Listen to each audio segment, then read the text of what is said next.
Hey, everybody.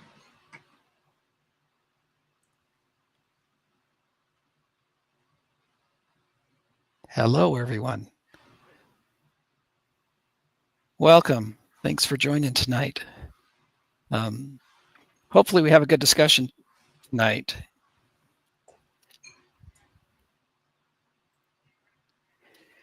And Jed and I are here tonight. Braken is on family duty. Braken may join. He's got football practice and dance practice or something like that. Just a lot going on. But he may just join on the phone while he's out and about. He's off being dad, which he should be. So that's right. If Braken, if you can hear us, you're doing what you're supposed to. Yeah, that's right. All right. We should have a good conversation tonight. I'm excited to kind of get into it a little bit, but before we do that, Jed, what's going on in your neck of the woods? Well, I will tell you all the things that are going on, but I want to. I'm excited about the giveaway tonight. So Jack and Danae are here. Oh well, Danae, they're a shoe-in. Yeah, well, so grateful for. I think it's Danae that's joining. Danae, so grateful for her and her consistency. But she just got the new Hive tool, so we've got a pair of Apis Tactical medium gloves. These are high quality gloves. I actually got put on to Apis Tactical because of Glade. I saw in one of his videos he was wearing the gloves, and I was like, man, those look smooth. I want a pair of those. So I ordered my own and reached out to them and have been super impressed. But Apis Tactical will be giving some of these gloves away at the end. And Danae has won I think a couple times, so maybe she'll win 3 times. She's the lucky one, I think. Yeah, she deserves it though, up in Wyoming. And looks like we got Grayson on, and hopefully we'll have some more join. But yeah, super grateful for everybody for being here. And then just stay engaged in the chat, ask questions, and let's teach each other, and we're going to have a good time. So what's going on? Tiny Creek Beekeeping Company. Oh yeah, Tiny Creek. Tell us where you're from, Tiny Creek. Yeah. Everybody, when you jump in, let people know where you're from. Tiny Creek is said before, but I don't remember where everybody's. Yeah, I don't. It takes me about 4 times to put names and people together. So if it takes you 4, it takes me 7. But Glade, we were up in. I have a non-beekeeping video that I'm gonna. Maybe people hate that, but a non-beekeeping video that I'm gonna release on Saturday. But we've been up in Idaho, so I didn't get into the hives last week. But we'll talk about this more. But I'm going to do my extraction early this year. I'm going to do it mid-August. So that means next week or early the week after, I'm going to pull the supers. I usually do Labor Day, and I'm going to do mid-August. So the last check in the hive, I guess that's future, but my last check in the hives, it's going pretty well. I equalized my hives. I had one hive that was stacked pretty high. Way too high. I used the deep supers. I did the Damari method, folks. If you have a small operation like me, and you can pay a little more attention to 1 or 2 of your hives, the Damari method is just money. So it's done really well. But my issue is I've got a stand. The hives is on, and then I've got deeps, and standing next to the hive, it's a couple feet or at least a foot taller than my head. So I was getting on like a cinder block to reach up, and it was just too high, dangerous, not really manageable. So I kind of equalized the hives a little bit. I saw your video. You were way more gentle about equalizing the hives than I am. What do you do? You shook all the bees out of the box and made sure they stayed in their original hive. I just grabbed the box, throw it on another hive. Oh, really? I don't even think about it. Yeah. Do you worry? I guess you don't, but what If what the goes through a bee's brain? Like they're in a hive, they got a queen. You move it over to a new hive, and they obviously smell the new queen. And we know how bees like kind of battle each other a little bit. Like, what do you think happens in there as soon as you Yeah, put well, I don't, I'm not going to do that to a really weak hive, because if you stack a full box of bees on a weak hive, um, those bees are going to, it's going to be kind of Armageddon in there, and it may not turn out well. It may, she's a laying queen. I've heard Brother Adams say you can go to a hive with a laying queen and pull her out, go to another hive with the laying queen and pull her out, and swap queens and run them in the front door, and they'll be just fine. Yeah, or Yeah, they'll kill yeah. them. I'm not going to try it, Yeah, but or they'll kill them. Like it might work, but it might not. So I would guess if you did that, because my frames weren't completely clean. I'm going to guess that there's a little bit of battling that happens. I'm going to guess that some of them leave and go back to their original hive. well, if you think about who's up there in that honey super, most likely it's foragers. They're older bees, and as soon as they find their way back out of the hive, they're going to fly home. And so I don't, we think, we're kind of taught that bees are loyal to their hive, but they're drift from hive to hive. I mean, if a bee shows up at the wrong door, maybe it's, they showed up at this hive instead of the one on the other end of the hive stand. If they've got a full load, if they got pollen or they got a full load of nectar, a lot of times those guard bees will let them in the door, and they're just fine. And the nurse bees don't care. You can put foreign bees in with nurse bees, and they don't fight. It's the older foragers that tend to be the ones that are a little more grumpy about who's in my space. But so I don't worry about it as long as the hive I'm dropping that full super on is strong enough to kind of handle itself. I don't worry about it.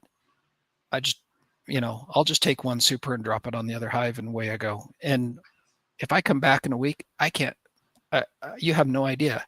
In fact, it seems like I've just given that hive a boost of population. But I know not everybody's going to stay in that new hive. Some of them are going to go home, but I thought about it a little bit. I thought, man, what would happen if I just put these on there? But I was a little bit worried about the strength of the hive. I think the hive that I moved it to, I believe, was strong enough. Otherwise, I wouldn't have done it. But I have heard, to your point, I've heard others talking about that there's way more intermingling between hives than we realize. yeah, Which is fascinating to me because of the robbing issue. Like, how does a guard bee, recognize the difference between a bee that's trying to rob and a bee that's just wants to come visit or find a new hive? I don't understand that, but I believe there's a lot more intermingling. Yeah, I think so. Well, let's kind of get off onto our Hold on, discussion not tonight. yet, Glade. Oh, not yet? For people that follow Glade, if you don't follow Glade, go check him out, Utah Bee Man. Glade got this new toy, and we haven't seen a video. Tell us about this new toy, what it is, why you decided to get it, how you're using it, like anything. I don't want to have any spoilers. I know you're working on a video, but I think I personally would love to hear what's going on. I've got a new toy. That's my Christmas in July present. I bought a hive lifter from the Bee Breeding Center. His name's Boris. Oh, I don't have his last name. Can't say his last name probably correctly anyway. He's up in Canada, and he makes a good hive lifter. So think of a hand truck with a motor on it that lets you pick up the boxes and let you raise and lower those boxes. And it's hefty. I think the thing weighs about 60 pounds.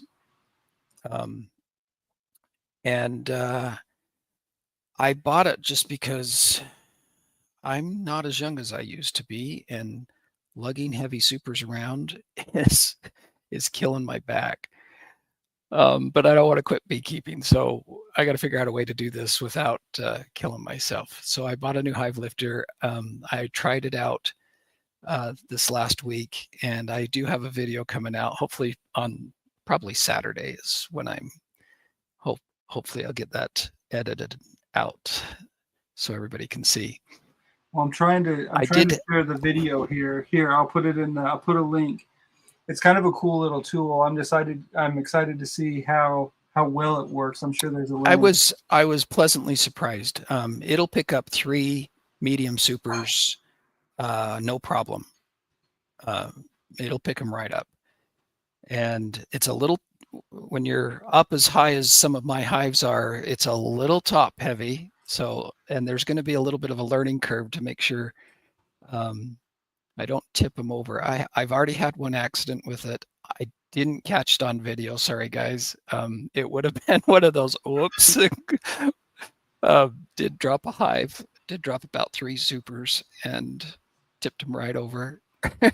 I love that. I think people would stay beekeeping a lot longer or get into beekeeping if they could pick up some of those heavy boxes. And so that tool kind of solves that. So anyway, check out that video. It's not Glade really using it, but a little bit, like showing how it's used.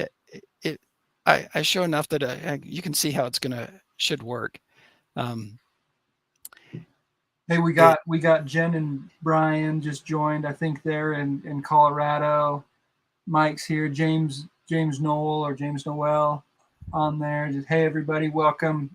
Thanks for being here. Thanks for being engaged. For those just joining, we got some medium Apis tactical gloves to give away. So we'll do that at the end also. Sorry to interrupt you. Yeah, go ahead. You're good. Frank's on here. Frank's out here in the basin. Oh, really? Yeah. That's cool. Yeah, I know. So I grew up, those that don't know, Glade lives out there in the desert, out in the oil field country out there. And that's where I grew up. So right now we live about 2.5 hours apart. The geographies where we reside are different enough. Yeah, different enough. Yeah, different enough that we have to, the behavior is different. But I grew up right there, 10 minutes from where Glade is. And I grew up about 30 minutes east of here in Vernal. Excuse me. And didn't ever think I'd live in Roosevelt, but I've lived in Roosevelt longer than I've lived in Vernal. So that's right. We were bitter rivals. Yep. The 2 high schools were arch enemies. James is coming from Michigan. Cool. So my world right now is pretty much, I'm just kind of in holding pattern. I made up a bunch of nukes and requeened a few hives, and I'm just kind of in that mode of those queens should be back, and pretty much most of them have come back. I've lost a couple of I've had a couple of nukes where the queens didn't come back, and I just start combining at this point. And then I'll take all those nukes. I'll bring them back to my home yard here. I have plenty of room here at my house, and I'll start feeding them pretty heavily from here on out, just to get them up to weight for winter and get them kind of built up. So there's still time to do that, but realize in Utah, most of your honey flow is done. We're pretty well done, unless you have a farmer that grows some alfalfa and doesn't cut it. There's really not much that's going to bloom from here on out. We are going to get some of the fall flowers. There's some gumweed, and there's a little purple daisy around here, and sunflowers, and of course some alfalfa if somebody doesn't cut it. And then we'll get some rabbit brush probably into September, October. But those are kind of hit and miss. There'll be some pollen, but not much nectar. Sometimes rabbit brush is okay, but realize from here on out in Utah, if your bees aren't up to weight, you can't think that they're going to make it. They're going to be adding enough weight from here on out. And we'll get into that a little bit, but that's kind of what I'm doing. I'm just checking hives. I'm waiting for, I'm about 2 weeks out from harvesting my honey, just schedule wise. That's when it's going to be. Probably that's, here in 2 weeks. Not this weekend. Not this weekend, but next weekend is probably when I'll pull all my honey and extract. And from there on out, it's going to be just make sure all the hives have enough weight for winter, make sure everything's good, and just try to coast from here on out. Yeah, coast. I get equal parts excited and nervous about the honey extraction because it's so much work. But yeah, we typically just do it once a year. But hey, Glade, we got Joss from New Zealand just joined. DC's in the house. Grayson's in the house. So we got the crew here.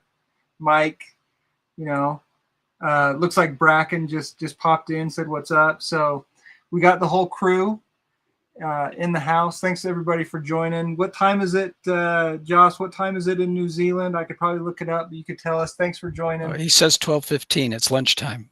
12:15. That's not bad. Not too shabby. 12:15 tomorrow. Oh. He's in the future. 12:15 or 6. Yeah, 12:15. Yeah, that's right. Yeah. But I was some of the context, Glade, if you don't mind me sharing, that kind of spurred our topic today, the QRS of prepping bees for winter. I put out a video. I think it was the one where I'm trying to do a full hive inspection in 15 minutes, which was frankly quite easy. And Glade popped in the comments and said, QRS. And I was like, what? Like, what is this? Is this just another thing in beekeeping? Because I'm learning every day. Is this another thing that I don't know about? And Glade kind of explained what it was. And it's just a simple way to remember what a full hive inspection includes. And so we're going to talk about that today. You want to give more context on that, Glade? Yeah. So Jed texts me and says, so what's this QRS? And I kind of chuckled because it's really just something I came up with as I started teaching beekeeping classes. I'm like, I got to have something quick, snappy, something for people to remember what they're looking for when they get into a hive. Because I always had people ask me, especially the new beekeepers, what am I looking for? I'm pulling up a frame and I'm looking at it and I don't know what I'm looking at. And so I came up with this quick little acronym, which is just QRS. And it really just stands for queen. What's the status of the queen? And R is resources. What resources does the hive have? And S is stress. Are there any signs of stress for the hive? And we can kind of get into each one of those. Let's just start with queen. When I get into a hive and I'm looking, I never specifically look for a queen unless I have intentions to do something with that queen. And usually that means I'm requeening my hive. Other than that, I don't look for the queen. You're looking for, excuse me. You're looking for eggs, right? If you're seeing eggs, you got a queen. If they're 1 egg per hive and you're seeing good brood pattern, you've got a queen. Leave her alone. Let her do her thing. But what I often hear of beekeepers this time of year, especially a new beekeeper, they'll text me and say, I started it with a new hive. I either got a package or a nuke, back in May, and they're still in 1 box. And I'm thinking, whoa, that queen's not doing what she's supposed to be doing. If you're still in 1 box at this time of year, off with her head.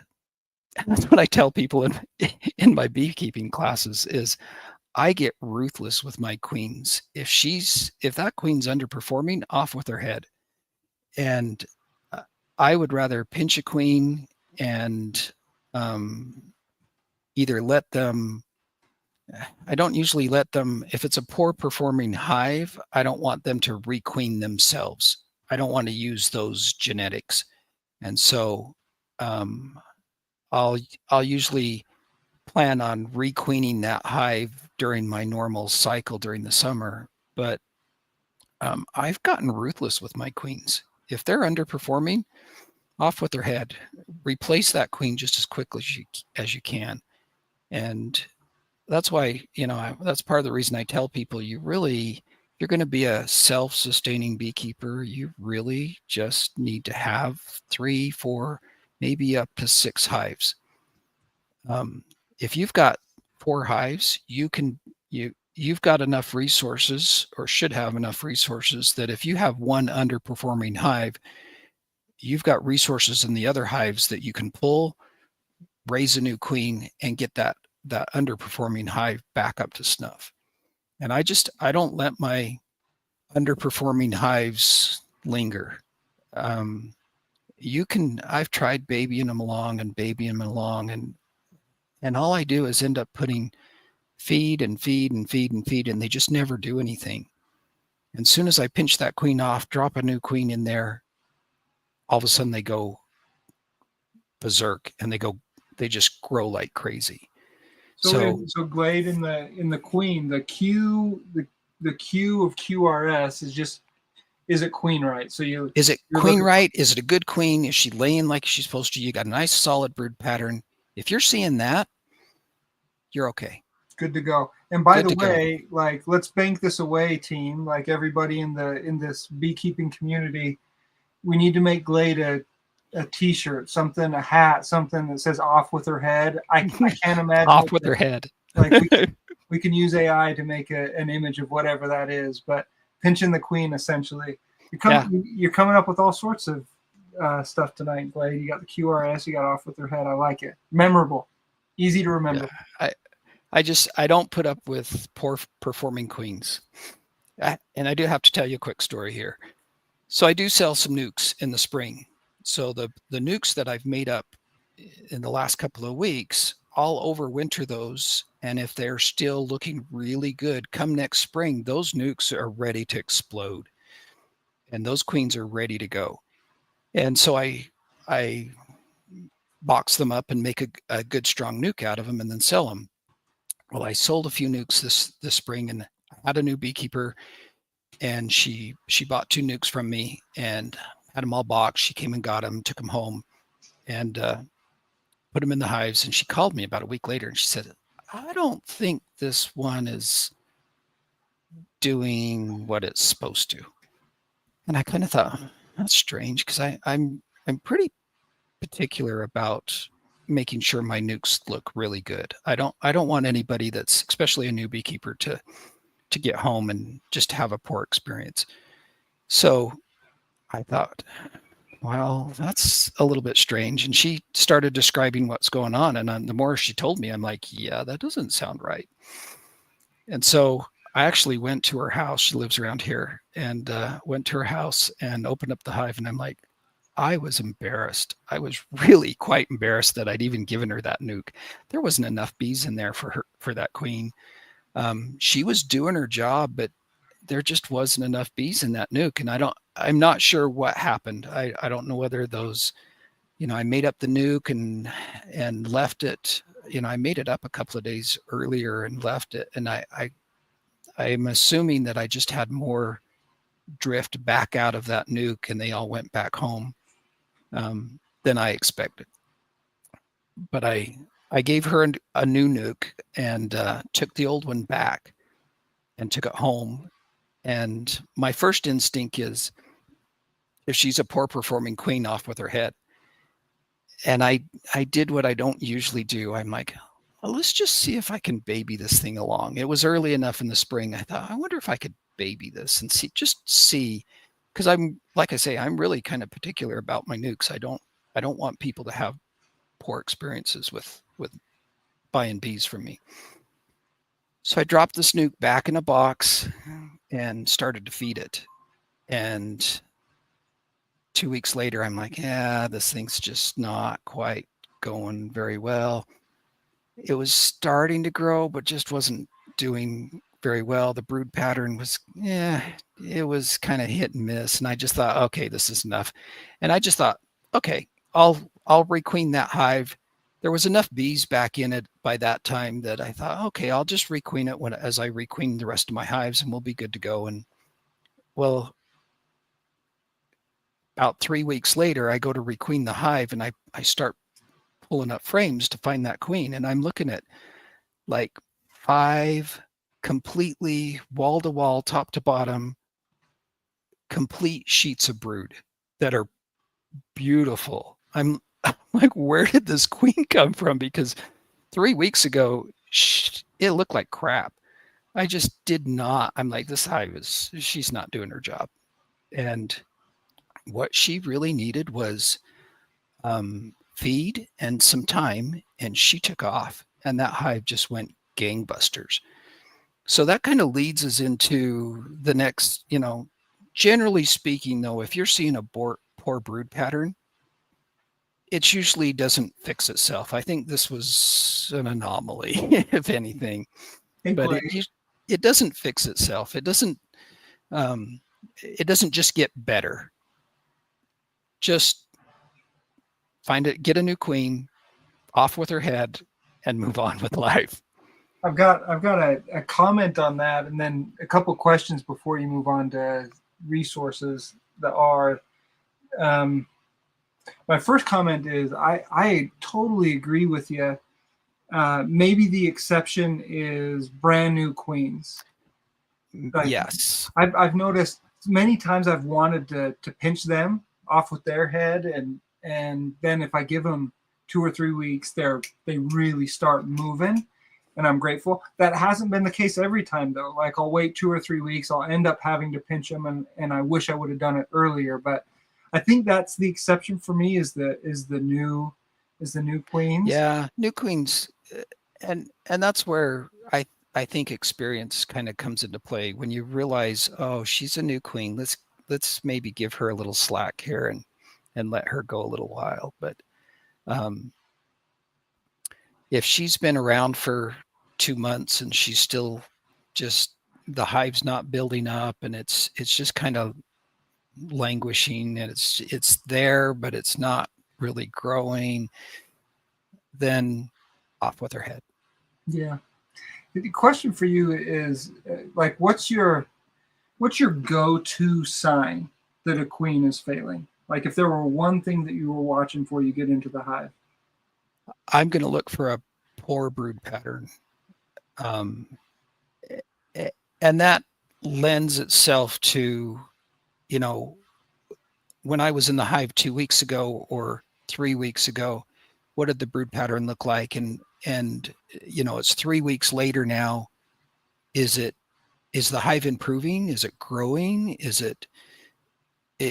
If it's not growing, or if it's just kind of stagnant and I've got a poor brood pattern, then I'm kind of going, okay, how old's the queen? She's last year's queen, or maybe she's the year before queen. Maybe she's 2 years old. Then I'm going, yeah, I'm done. Pinch her. If she's a brand new queen, okay, maybe I give her a little slack and let her kind of get going. There are some other, kind of extenuating circumstances where you can get a spotty brood pattern. If you've got enough incoming nectar that's you're in the middle of a good nectar flow, and they're just packing out the hive quicker than she can lay eggs. A lot of times they'll backfill that brood nest, and you'll have cells that are filled with nectar and pollen, and she can't lay in them. She's hitting everything else, and so sometimes that makes it look like a spotty brood pattern. So yeah, there are some other things to consider with that, but for the most part, if it's a spotty brood pattern and she's just missing cells, you're getting this shotgun brood pattern and she's just missing cells right and left, I'm done. Yeah, I think that's the go-to. Tiny put a good one in there. Drone brood everywhere. Like if you have one that's overdoing the drone brood, that's a good one to Yeah. watch for. Yeah. If you're seeing a lot, tons and tons of drone brood, yeah, she's done. One more question for you on this one, Glade. The topic for, or as part of the theme for the discussion tonight, it was QRS of prepping bees for winter. Is there something that changes as you prep for winter regarding the Q, or does it stay the same? Just something to kind of keep in mind.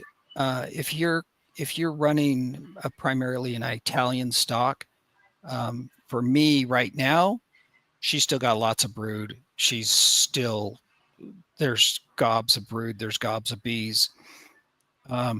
If it's a Carniolan stock, or maybe, and I've never run Russians, but from what I understand, the Russians will do the same thing, and maybe even a Caucasian. They're going to brood way back in the next couple of months, and I mean brood way back. You're going to kind of look at them and go, "Oh, where did my bees go? I had 3 full boxes here, and now I'm down to 1."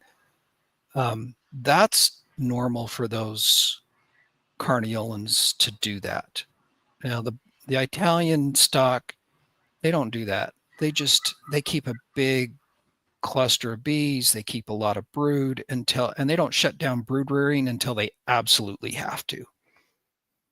But Carniolans, when the resources start getting scarce, they start shutting down and brooding way back. And from what I understand, a Russian's going to do the same thing. So, and I have some Italian stock, and I have some Carniolan stock, and I have some mix of the two. And during the summer, you can almost not tell which is which, other than maybe off the color. But even that's a little bit hard to definitively go off of. But come about the end of September, I can tell which hives are lean more towards the Carniolan stock. And I like that.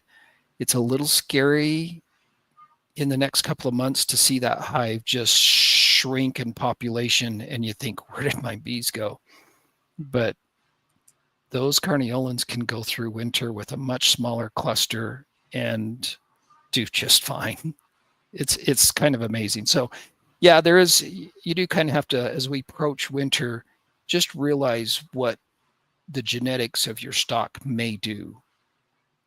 You can correct me if I'm wrong on this, Glade, but when you told me about QRS, I put space for the queen delay as part of the Q. So my question on that is, as you prepare for winter, is there any tricks that, you're removing the supers, all of a sudden you're moving that population into this brood box or boxes, you're feeding them probably. Is there any tricks that in that climate, in that situation, to make sure that the queen has enough space to lay? I actually look at space or open comb, empty comb, as part of the resource. Okay. To me, that's a resource. So we can that'll slide right in.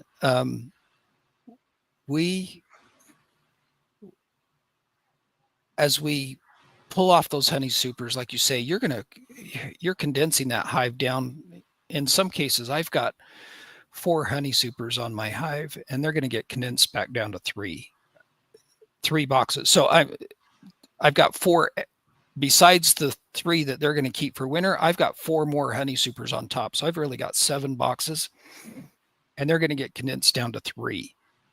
And they're going to beard on the front, and they're going to be packed in there when I do that. So making sure that queen's still got some space to lay is one of the things I'm going to look for as I look for that resource. Does she have enough space to lay?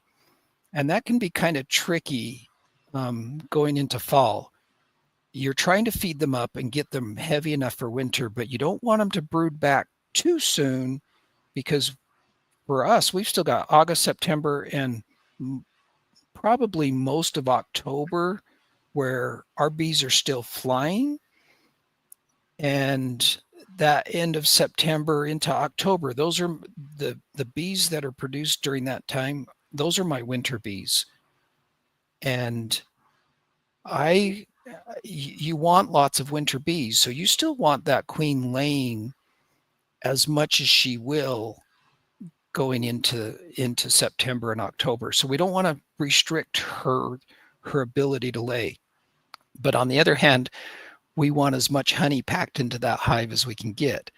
So it's a little bit of a juggling act to give her space to lay, but still backfill as much of that brood nest as we can without doing it too quickly and without doing too much of that. So it's a little bit of a juggling act. For me, I'm trying to keep, again, I run all mediums, and the top medium is there. It's already full. It's full of honey. And the second medium up is going to be mostly full. And so it's really pushing that queen down into that bottom box. And so I'm really watching the bottom box and making sure she's got, a good frame of open comb. And if I have to drop in a drawn frame, not foundation, because it's hard to get bees to draw foundation this time of year because they just don't have enough honey flow out here. But I'm trying to make sure that she's still got enough room to lay. So after I pull my honey supers, that's what I'm looking for, is make sure they're filling up that second box, but they haven't filled up that bottom box. Give her plenty of room to lay. And if that means pull out a full frame of honey and drop in an empty frame, I will. How heavy do you want those boxes going into winter? Typically in Utah, they'll usually say somewhere between 60 and 75 pounds of honey, which that means that the top box is full. That's about 30. The second box is full. That's about another 30. So now we're approaching 60. And if I can get a couple of frames in the bottom box on the outside full of honey, there's my 75. And I'm usually pretty good. I've got a question about that, but DC's got a question on here first. He said, how have your flows been this year? Not terrible, surprisingly, even though we've been dry as just super, super dry. It hasn't been too bad. I'm going to get an average, maybe a slightly better than average crop. We'll see. Ask me again in 2 weeks when I pull my honey, just how much is there, and we'll see. I'm from counting boxes and just kind of getting a feel for what's out there. I think I'm going to be a little bit more than average, but we'll see. Yeah, I'm the same thing. The flow's been really surprising with as dry as it's been. Yeah. Like, keep in mind, like for me, I'm in the suburbs, and so people are watering their gardens, and even Glade, like he's close. You're going to be close to the farmers, so they've had irrigation this year. And I've been watching. I watch the farmers as I drive out to my bee yards, and I'm like, oh, he cut his field. Oh, he cut his alfalfa field. And this year, I've been quite surprised how many farmers have let their alfalfa fields go a little longer. They've let them bloom just a little bit. Not all of them, but a few of them near my hives have let them bloom just a little bit. And I just smile every time I go by because I'm like, love it. Just let it bloom. Awesome. Yeah, it has been, like we talk about that probably every live stream, incredibly dry. We've had maybe 1 or 2 rainstorms the whole summer since spring, but I'm surprised. It's been pretty good. Yeah, surprisingly, I mowed my lawn the other night and the wind blew and I got about 3 drops of rain on me and the wind blew and the wind blew. You know what it's like. Yeah. Rainstorm in the Uinta Basin, it's about 30-mile-an-hour winds, 6 buckets of sand and 3 drops of rain. Well, That's about I what it's. always I have a tendency to underestimate how much honey I'm going to get, and I measure it in terms of gallons, not pounds, which may be unique. But last year we had 30 gallons from the 3 hives. I'm guessing 20, but I usually understate. I'm guessing 20 gallons this year, but we'll see. I'm typically way off. I don't fully know. Do you think you'll have a better year than last year, Clay?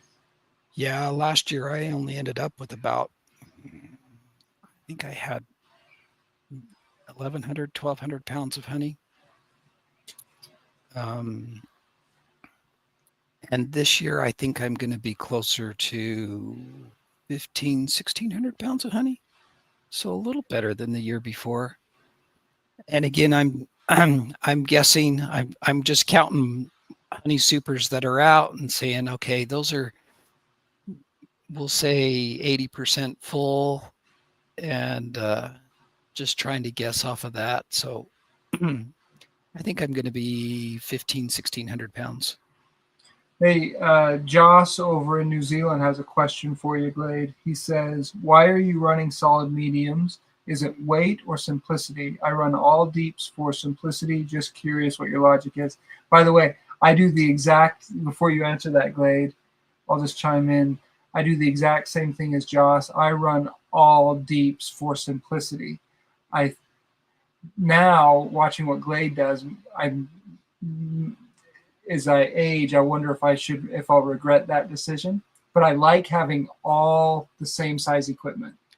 Simplicity was my original reason for doing it.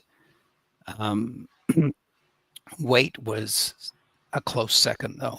Um, a deep box for us is 80 pounds, and lugging 80-pound boxes around is just, it's hard on your back, and you're trying to stack them up there and pull them off to do inspections, and it's just hard. So um, a medium box full is 50-ish pounds, give or take.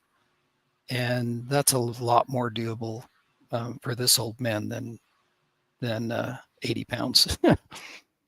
But simplicity is part of the reason I've stuck with it, because I have a couple of hives out here that have deep boxes in them, and it's just a pain to excuse me. It's just, for me, it's a pain to think, oh, wait a minute, I want to move this frame up, or I want to move it to another hive. And I'm like, oh, I can't do that. That's a deep frame. Or, oh, I can't, if I want to give them some brood, I'm like, oh, those are deep frames. I've got mediums. If I drop a medium in there, then they're going to build burr comb all over the place. And it's just easier to run all the same size boxes. Deepers, mediums, the bees don't care. Yeah, I would say that I agree with that simplicity. I do think DC brings I like what he said. He he started off running all deeps for simplicity. I now really like mediums for honey. Um, if I had more storage space, if that weren't a concern for me, I wouldn't have an issue doing deeps and mediums because it's not inconvenient. I don't have to run out to a bee yard that's not closer, just in my backyard. So for me, it's storage space. But I get what you're saying also, Blade, and I appreciate that. Like you can move whatever frame up and down. It's all Yep. good. Yep. And I like that. I like being able to, if I need a frame of honey down in the brood area, We got I Jason just move it. just joined the chat. What up, Jason? Oh, hi, Jason. So resources is really, for me, that's step 2 in my hive inspections. And that changes what I'm looking for as the season changes. So we're in fall now. Resources, I'm looking at how much honey do they have? Do they have enough honey to get them through winter? We're going to be pretty much a dearth from here till April. Yeah. So what? August, September, October, November, December, January, February, March, April. We're going to be 7-8 months before bees are really starting to bring in pollen and nectar again. And yeah, they're going to get some pollen and nectar in the next little while, into September, but it's just enough to kind of sustain things and keep them going. It's not enough to make honey off of. But that's what I'm looking for primarily now, is how much resources do they have? If I'm still seeing pollen come in the front door, that's probably enough pollen to kind of keep that brood rearing going. Some of my smaller nukes, though, they don't have enough field force to gather the resources they need, even if it is out there. So a small nuke, I'm going to feed. And I don't have any problem feeding up a nuke and getting it up to weight and getting them built up for winter. I made nukes and I made 2 frames of brood, maybe a shake of bees and a frame of food. And the queen's just now starting to lay. She's going to be another 2 weeks before she's got new brood coming off. And that hive even has the capability of starting to grow. So in the meantime, I'm going to feed them. And I'm going to feed them up and get them going. But these big hives, they got enough bees. I'm just going to make sure there's enough resources for them. So that's my R, is resources. And that means pollen, nectar, and drawn comb, empty drawn comb for that queen to lay in. So we've got Braken in here cracking jokes about if we saw a big rainstorm. Like, yeah, we saw a big rainstorm. It was 3 drops in Roosevelt, Utah. That was it. We got. Hey, as we kind of approach the top of the hour here, Glade, and need to start wrapping up. I know it's off topic. Maybe we can come back in another session on the S. Like that, there's a ton to talk about on the S portion. Yeah. That's okay. We can come back to it if you're okay with it. Yeah, we'll come back to it, but just Jason, so you kind of have an idea. For me, QRS just stands for queen. What's the status of my queen? Resources. Does my hive have enough resources? And S, and we'll get back into that on a different chat, but S is just any signs of stress, whether that's lack of food, whether that's disease, mite pressure, and that sort of thing. If they don't have the food they need, if they've got too many mites, if they've got diseases, there's your stress. That's what I'm looking for. And we could spend a whole chat on any one of those. So let's do it. There's a question. It's a bit off topic, but kind of not. Like, it's related. Jason, let's see if I can find it.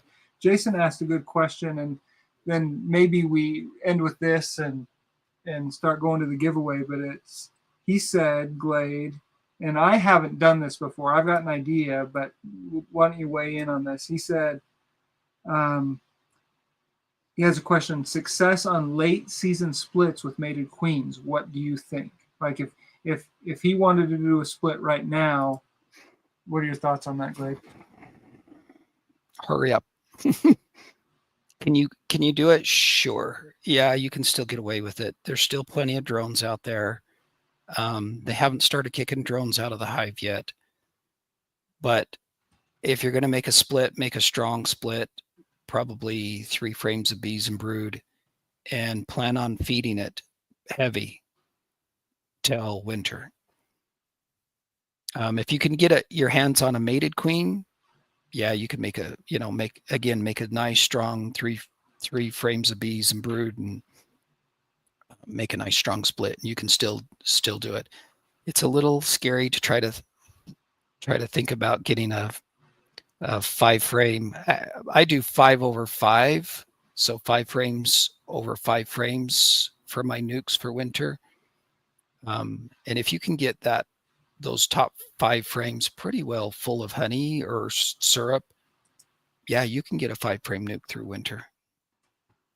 Believe it or not, even in our cold. It's amazing to me what the bees do. I mean, you just mentioned how many months of a dearth that we're going into, at least in Utah. And we're going to be at least 6 months. Yeah, and they're just doing it, and they just survive. It's really incredible. It is. And so, like, to that end, Braken just posted he just put 17 virgin queens out. So that means, well, anyway. He's still got to get them mated and back and started laying. And yeah, so you're just playing. Like, not all of them will survive, but that, like Jason, I think that's the beauty of this. The bees are resilient. They know what they're doing. And like Braken always says, we talk about T-shirts. Braken, it'll work or it won't. It'll work or it won't. So you can have fun with it. And Jason, if you want to go experiment, give it a shot. It'll work or it won't. Yeah. I've had plenty that didn't, but I've also had plenty that do. And you can get a 5 frame nuke through winter, a brand new queen that's a late summer queen, and get her going just enough to have enough bees and brood to get them through winter. Come spring, she's going to explode. If she's a good queen, that hive's going to blow up. Give them lots of space come spring, and she'll explode. It's worth the experimentation. Like Jason, if you like in your gut kind of want to do it, I think Glade's right. You better hurry up. But if you kind of have this itch to do it, like give it a shot. Why not? Jason, you guys are going to get you guys have about 3 weeks more of probably good flying weather than I do. You're like I say, feed them up, make a strong split, and feed, and give them some pollen. Try to encourage that queen to, once she comes back, to start laying. If you can get a good cluster of bees going into winter, yeah, she'll make it. Well, Tiny just put out a good question that would be good for Braken to answer. So maybe we come back to that later. But would my bees survive a trip to California from South Carolina, or is it even worth it? I think Bruce talked about that once. He tried to do that from Alabama. I believe he said that it wasn't worth it to him. I think it's a lot. Well, he kind of got a raw deal. Yeah, so maybe I don't know all the details, but from what I understand, he kind of got a raw deal. There's plenty of guys that do it, that truck them East Coast to West Coast. But find somebody, if you're going to do that and you've only got, a handful of hives, find somebody reputable that knows what they're doing, that's been doing it for a while. And find somebody that's already trucking 500-600, they're doing semi loads of bees. They know what they're doing. If you think you're going to find somebody that's just going to throw 50 hives on a flatbed and run them to California, I'd be a little leery. Yeah, Braken's saying that far away, I wouldn't send less than 100. So maybe join with somebody else. I mean, Tiny's got a pretty nice size operation, 75 to 100 hives. 75 to 100 hives. So, 100 hives, just find somebody that's sending 1,000 hives, though. Somebody that's been doing it for a while and knows what they're doing, and somebody that you can trust, somebody honest. I think that's where Bruce may have gotten in trouble, is somebody, I don't know whether it was the broker, I don't know the whole story, but somewhere along the line, he didn't come out very well. Those are good questions. Thanks everybody for all the engagement tonight. Super good. And Glade, just the wizard over here, just dropping wisdom all over. Now we all got the acronym QRS. QRS. I'm keeping that. I'm using it. That's what I think of every time I get my hive. Queens, resources, stress. Super simple. I'm going to have to do my full hive inspection again under the umbrella of QRS this time. I'm going to steal that, Glade. Like Have at it. everybody in this chat, is everybody? Maybe I should copyright that. Yeah, maybe you should. Okay, well, team, I've got the wheel of names going. Are you okay if we do the giveaway, Glade? Yep. Yeah, let's give those gloves away. So here's what we got. We got mediums. We got medium Apis tactical gloves. These are I think they're a good mix, wouldn't you say, Glade, between dexterity and heavy duty. I put mine on not every inspection. I use them if the bees are a little bit spicy or if I just don't want to mess with it, like, because it's gonna limit dexterity a little bit. Yeah, it does. Probably like any good glove, it will. That's why I use both these and the nitrile gloves when I really want to get in and feel things. But yeah, Jason's already on it. Like hashtag gloves. Hashtag gloves. Okay, help me gather these names. Will you tell me who we got, Glade, and I'll start putting them in? All right. You got Jason, got Tiny Creek, Wildwoods, James Noel. Who else is in here? I got Grayson, Jason, Tiny, Mike, Braken, James, Mike. Who else is out there? Who else? Is that it? Okay. That's good. That's good. On the other side of the world from us. Josh is the other side of the world, but let's put him in just so we can. How about Brandy Schwartz? Make fun of him if he wins. Brandy. Who? Brandy Schwartz. Okay. I'll just put Brandy in there. I don't know if I spelled it right. I don't know how far back to scroll up to see. So hashtag gloves if you want to be in the drawing. And for all of you, help Glade out. This is on Glade's channel. Go like and subscribe if you haven't. I think most of you had. Go like and subscribe Glade. Glade is one of those beekeepers that knows what he's doing, always willing to help. I like to keep my beekeeping pretty simple, but I like to be self-sustaining. I don't want to be buying bees all the time. Okay, here we go. Let me see if I can share my screen here. And here's the deal. My money is on Jason. I'm going with Jason this time.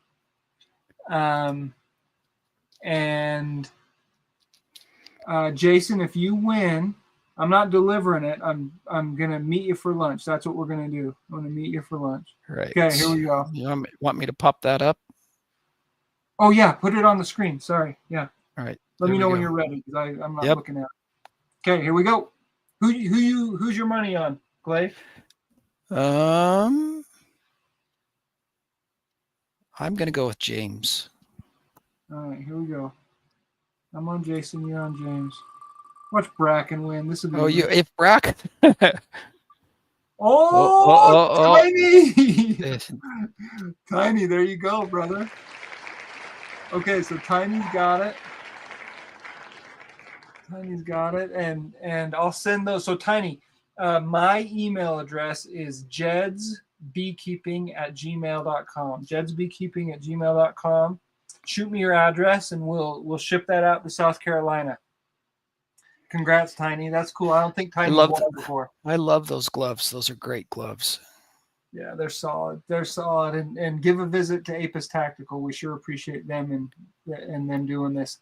All right. Any closing thoughts, Glade?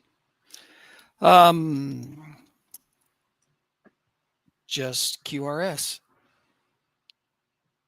Solid.